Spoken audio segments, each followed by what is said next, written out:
السلام عليكم ورحمة الله وبركاته. الحمد لله الذي جعل الشمس والقمر بحسبان والنجم والشجر يسجدان وفضل زمانا على زمان وإنسانا على إنسان كما فضل مكانا على مكان ونشهد أن سيدنا وسندنا وحبيبنا وحبيب طبيبنا ومولانا محمدا عبده ورسوله الذي أرسله الله تعالى بالحق بشيرا ونذيرا وداعيا إلى الله بإذنه وسراجا وقمرا منيرا أما بعد فأعوذ بالله من الشيطان الرجيم بسم الله الرحمن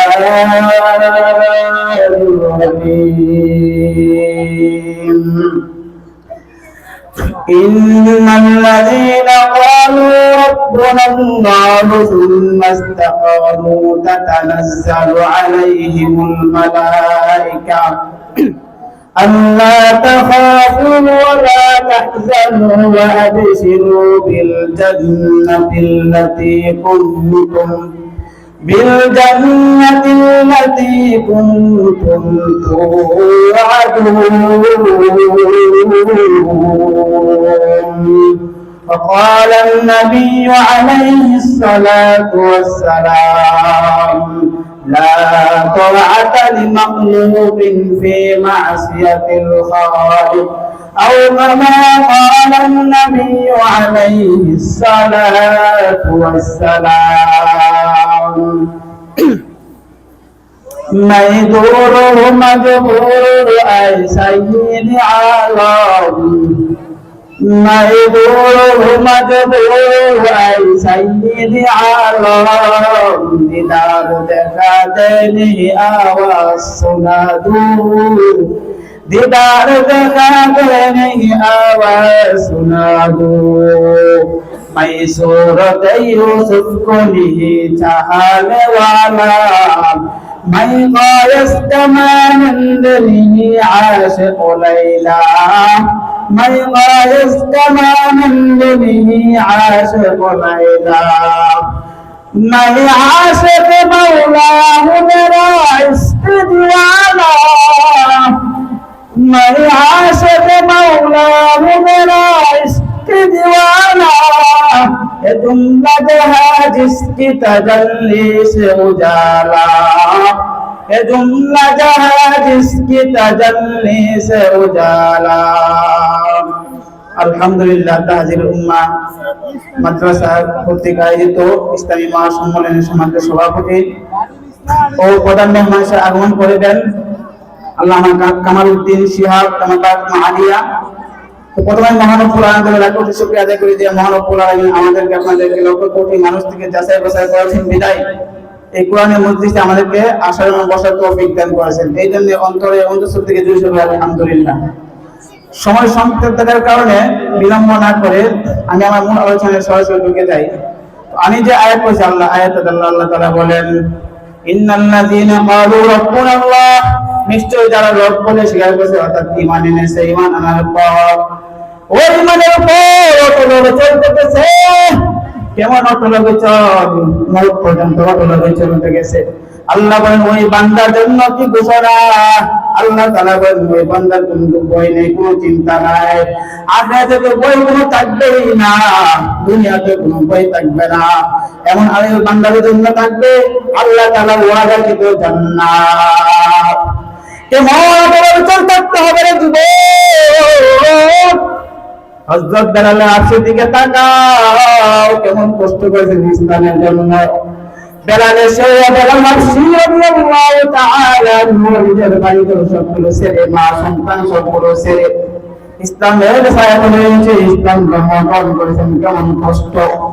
হযরত বেলাল হাবশী রাদিয়াল্লাহু তাআলা একজন অত্যাচারী উমাইয়া ইবনে খালদের গোলাম ছিলেন।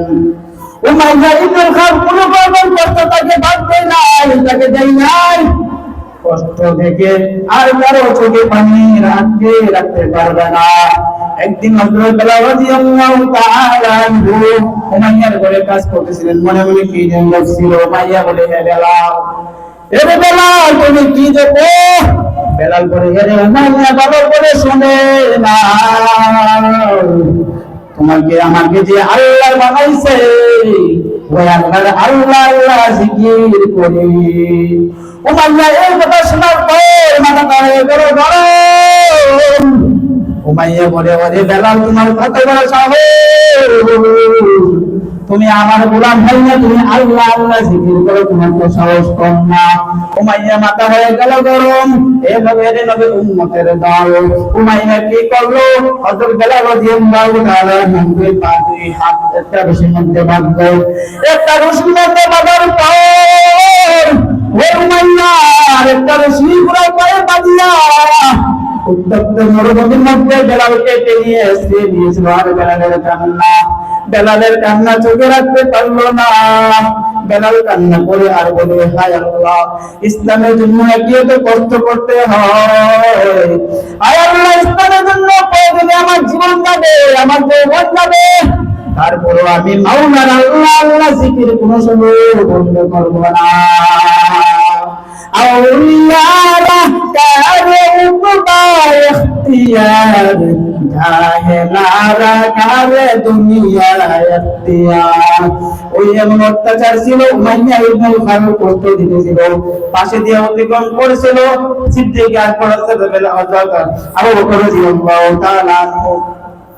আবু বকর রাদিয়াল্লাহু তাআলা আনহু বেলালের অত্যাচার দেখেন, পানি চোখের পানি আটকে রাখতে পারে না।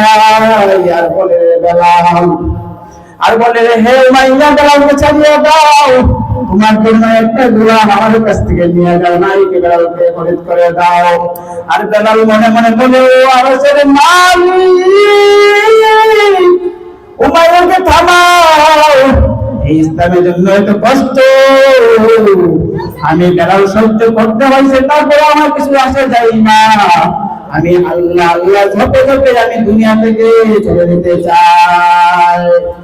ও আবু বকরের এই কথা শোনার পর মুহাম্মদ আলাইহি সাল্লাল্লাহু আলাইহি ওয়াসাল্লাম শোনার পর বলেন, এরে আবু বকর, কি শুনলাম তুমি কি বেলালকে খরিদ করবা? এরে আবু বকর, ভালো করে শুনো, তুমি একা বেলালকে খরিদ করিও না, আমি মুহাম্মদ আরবিকে সাথে করে রাখিও, কেন জানো না? ওরে বেলাল, তুমি ওরে আবু বকর, জানো না তুমি বেলালকে কতটুকু চিনো? আমি আবু মুহাম্মদ বেলালকে চিনি। আল্লাহ তাআলা যখন আমাদের সেই আসমানে বয়াতের মধ্যে নিয়ে যায়, দিয়ে যাওয়ার পর সাত আসমান সাত জমিন দেখাইলেন, আশেপাশে কোনো মানুষ নাই, আল্লাহ আর আমি আছি, আরশের মধ্যে আর কোনো মানুষ নাই। তখন কেমন যেন একটা পায়ের আওয়াজ শুনতে পাই আরশের মধ্যে। পয়গম্বর আলাইহি বলেন, ও আল্লাহ, এখানে তো কোনো মানুষ নাই, কিসের পাওয়ার আওয়াজ শোনা যায়? আল্লাহ বলে, এরে মুহাম্মদ, তুমি মনে করতে পারো এটা আবু বকরের আওয়াজ না, রে মুহাম্মদ না।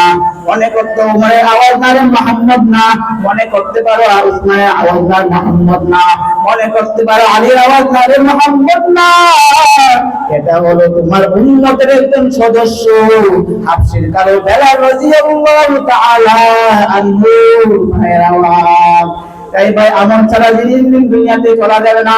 ঈমান আনছে তো ঈমান অটল থাকতে হবে, আমল করতে হবে, নামাজ পড়তে হবে, রোজা রাখতে হবে। আল্লাহর রহমত আর বইনে যদি কবরে যাও রে বাবা, ওই কবর তোমার জন্য হবে জান্নাতের ফয়সালা, ওই হাসর হবে তোমার জন্য ভালো। আর যদি ঈমান আর আমল ছাড়া দুনিয়াতে চলে যাও, তোমার মনটা হবে খারাপ, তোমার আমলটা হবে ভালো, হবে না খারাপ। তাই আমল করতে হবে। জিন্দেগি মে বন্দগি তু কার মেরে, जिंदगी में बंदगी शर्मिंदा है, जिंदगी में बंदगी शर्मिंदा है। यहाँ हम सब मुसाफिर दिल न लगा, अहले दिल की नजर से बरतगा, शाह दौलत सब फकीर करने, शाह दौलत सब फकीर करने, जिंदगी में बंदगी तो तार नहीं, जिंदगी में बंदगी शर्मिंदा है। नस्रुल्लाह व फतहुन करीब व बशिर मुमिनीन।